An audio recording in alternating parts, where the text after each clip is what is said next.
Estamos em mais um vídeo aqui da nossa playlist de Ciências Exatas 2 e hoje eu preparei aqui, separei algumas questões aqui para a gente trabalhar sobre os conceitos que a gente aprendeu na aula passada sobre os fundamentos de termodinâmica, certo? Vamos seguindo aqui, eu já fiz as soluções aqui para a gente, porque eu quero só mostrar algumas ideias importantes, como resolver essas questões e não ser um vídeo longo para vocês, não ser algo cansativo, certo? Vamos lá. Os gases se expandem nos quatro cilindros de um automóvel de 0,22 a 2,2 litros durante um ciclo de ignição, imaginando que o virabrequim exerça uma força constante equivalente à pressão de 9,6 atm, pressão atmosfera, sobre os gases, qual é o trabalho realizado pelo motor em um ciclo. Nesse caso, como ele está falando de gás se expandindo, então a gente tem que lembrar daquela formulazinha do trabalho em expansão. O trabalho de expansão é menos a pressão externa vezes a variação do volume, tá? A gente já viu como é que demonstra essa fórmula direitinho aí. Então a gente usa essa ideia. A pressão externa ele já deu para a gente, é 9,6 atm. O ΔV também, porque ele já deu o volume final, que é 2,2, e deu para a gente também o volume inicial 0,22. Fazendo o cálculozinho, a gente chega em 1,98 litros, tá? Então fechou, porque aí basta a gente pegar, substituir aqui as nossas variáveis, fazendo a continha a gente chega em menos, tem que ser negativo porque é expansão, a gente sabe que quando o trabalho está sendo feito na direção da vizinhança, do sistema para fora, o trabalho é negativo. Então, nesse caso aí, ó, ficou menos 19,008 atm por litro, atm litro. Só que 1 atm vezes litro, existe uma relação, tá? Existe uma relação super importante que a gente precisa, que vocês precisam saber que é igual a 101,325 joules, porque normalmente vai estar em litro e atm, então a gente precisa transformar. E está aqui a transformada importante, a conversão que vocês precisam saber.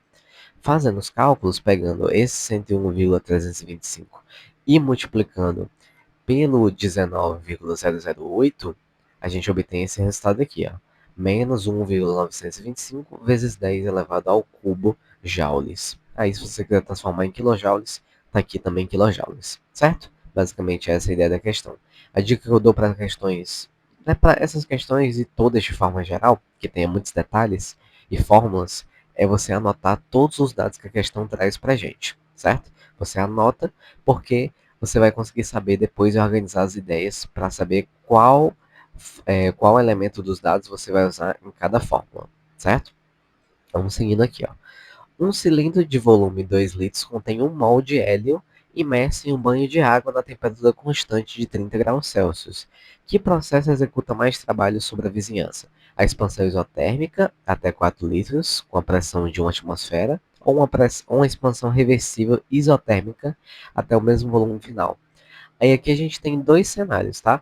A gente tem o cenário do trabalho isotérmico normal, que é usando aquele trabalho de expansão que a gente já viu a fórmula.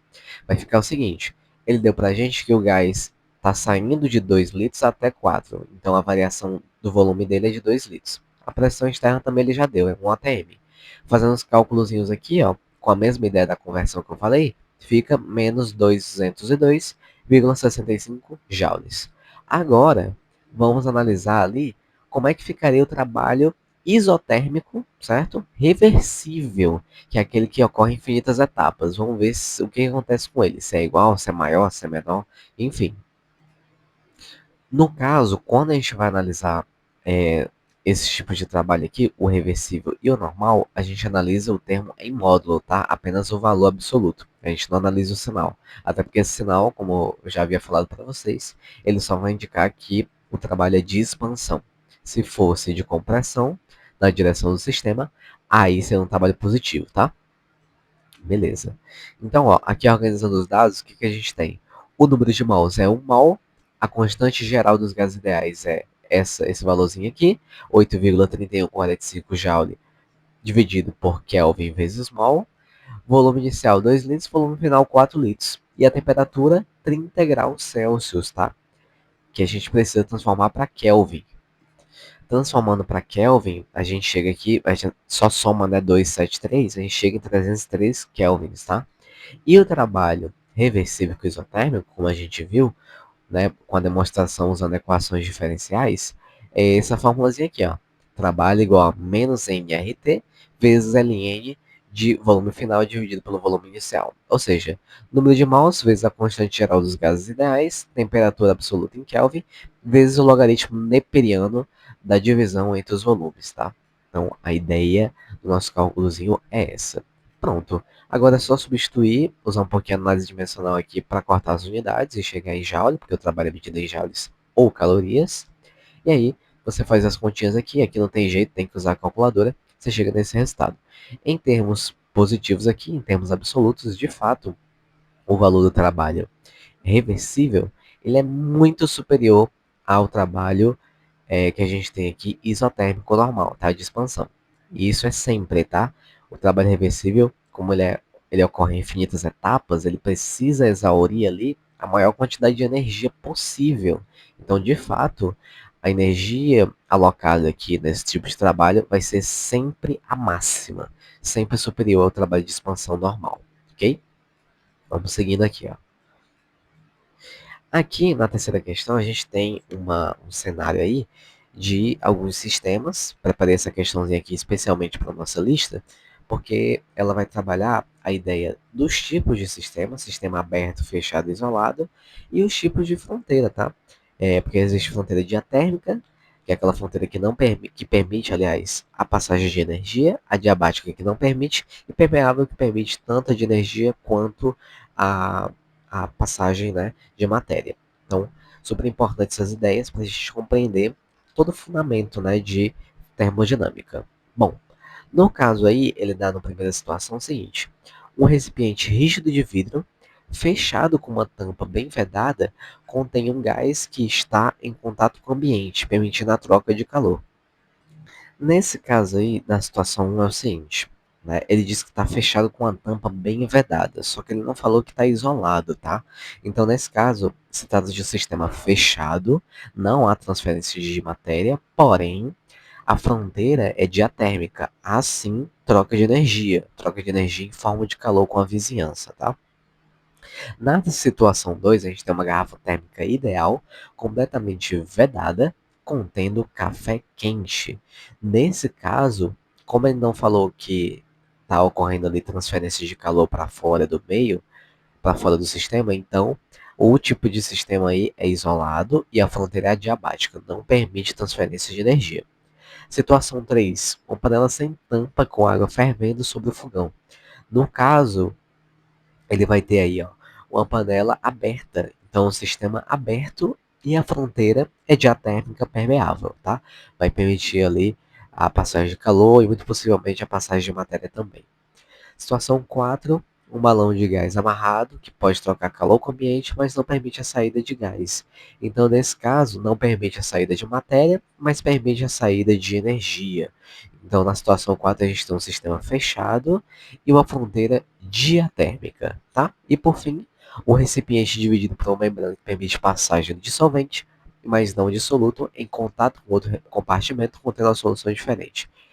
Muito possivelmente a fronteira é permeável e diatérmica, a passagem de calor, e o sistema, sem dúvida nenhuma, é aberto, tá? A passagem de matéria.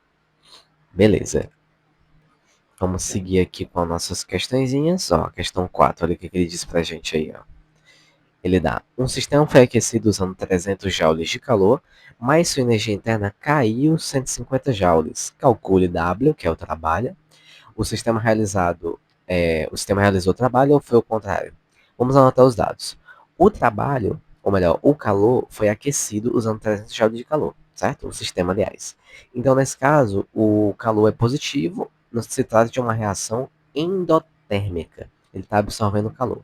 Já ele falou para a gente aí que a energia interna caiu, então ela é negativa, tá? 150 joules. E usando a primeira lei da termodinâmica, que é aquela lei da conservação de energia, que diz pra gente que a energia interna ela é constante, ela depende ali do trabalho e do calor, né? É, ela a gente consegue determinar usando essa formulazinha, tá? Que é a primeira lei. Fazendo os cálculos aí, a gente chega, usando a equação de primeiro grau, em menos 450 joules de trabalho. Se é negativo, o que quer dizer isso pra gente? O que a gente tem que ler a partir disso? Que o trabalho está indo na direção do sistema para fora. está indo na direção sistema-vizinhança. Ele está saindo do sistema e indo para a vizinhança. Logo, o sistema ele realizou o trabalho e não a vizinhança realizou o trabalho, tá? Ou seja, o meio realizou o trabalho no sistema e sim o sistema realizou. Beleza. É isso que a gente tem que entender nessa questão. Já para o item B aqui, o que a gente tem? Ó? Em uma reação endotérmica, se é endotérmica, então o calor é positivo, está absorvendo calor. Sob pressão constante, 30 kJ de energia entraram no sistema em forma de calor. Os produtos ocuparam menos volumes do que os reagentes e 40 kJ de energia entraram no sistema na forma de trabalho executado pela atmosfera exterior sobre ele. Determine a entalpia. Entalpia, tá? Só para a gente relembrar da aula anterior. É o calor em pressão constante e a energia interna do processo é aquela somatória das energias que a gente falou, né? Energia potencial, rotacional, energia cinética rotacional, energia potencial gravitacional, enfim, energia mecânica de forma geral entre os átomos.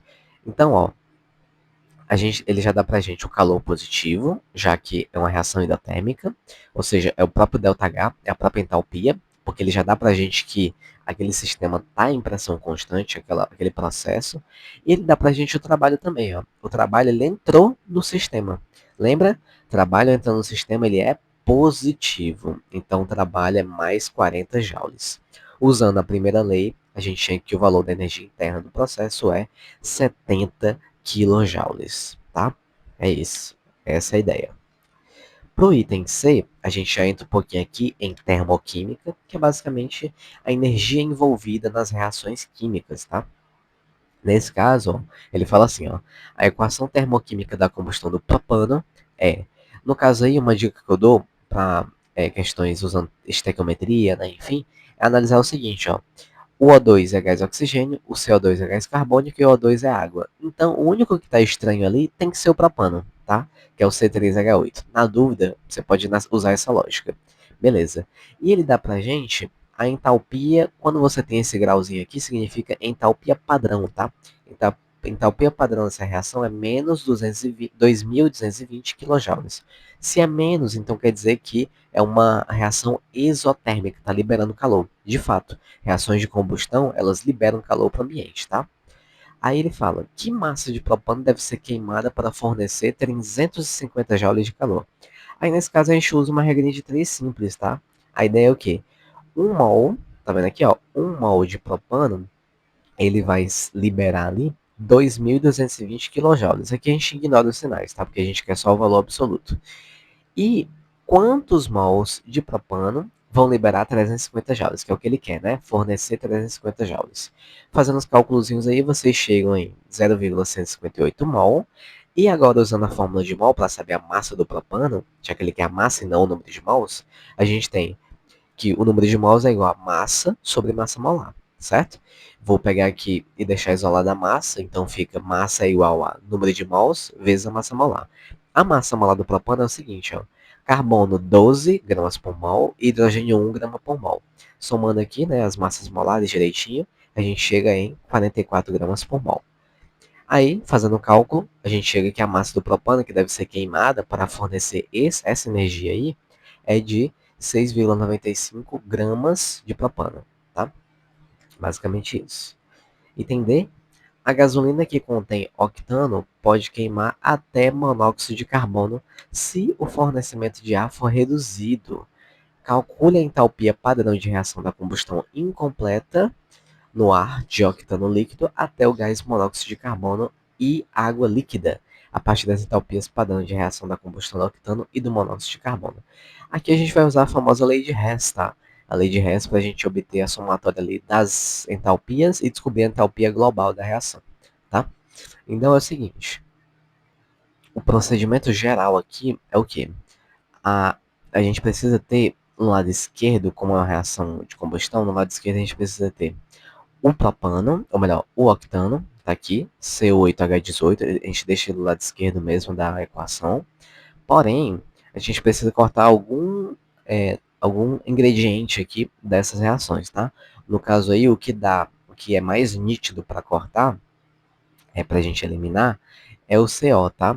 O CO aqui. No caso, o CO2, no caso, né? A gente consegue eliminar fazendo o seguinte. A gente multiplica por 8 toda a segunda equação. Por quê? Porque aqui eu tenho em cima 16CO, né? E embaixo a gente tem 2CO, né? 2CO2. 16CO2 e 2CO2. Multiplicando por 8, a gente fica 16, 16, né? Dá para cortar. Porém, tem um detalhe. Ambos estão no mesmo lado da igualdade, estão no lado direito. Então, o que eu vou fazer? Eu vou inverter essa equação. Quando a gente inverte ela, a entalpia ela fica positiva, ela troca de sinal, tá? Se fosse positivo, ficaria negativo. Se fosse negativo, ficaria positivo, né? Enfim. Fazendo isso, o que a gente chega? Ó? Eu vou só repetir a primeira equação, tá? Só repetir. 2C8H18 mais 25O2 aqui formando, né, liberando 16CO2 mais 18H2O. E embaixo eu inverti, então ficou 16CO2, 16CO e aqui 8O2, tá? Só multipliquei por 8 toda a galera ali que tá no lado, tá aqui embaixo, beleza. E agora eu posso cortar. Somando as duas equações, eu tenho 16CO2 elimina com 16CO2, 25O2 elimina com 8O2, ficando só 17 do outro lado. E aí, com uma equação global, né, a que a gente tem aqui é o seguinte, 2C8H18 mais 17O2, liberando aqui 16CO mais 18H2O. Pronto, ficou essa equaçãozinha. E a entalpia geral ficou menos 10.942, que era o valor da primeira ali, menos 10.942 kJ, mais, aí aqui, lembra que eu inverti, ó? Eu inverti, trocou de sinal, ficou 566 vezes 8, positivo, né? Então, basta a gente fazer essa continha aqui, que ficou 6.414 negativo. Né? De fato, tinha que ser negativo porque é uma reação exotérmica, liberação de calor, combustão. Beleza, vamos seguindo aqui, ó. Vamos seguindo para a nossa questãozinha de número 5, que vai falar sobre a entropia, tá? Ó, calcule a variação de entropia de um grande bloco de gelo quando 50 joules de energia na forma de calor são removidos dele reversivelmente em uma geladeira em 0 graus Celsius. Vamos lembrar da fórmula?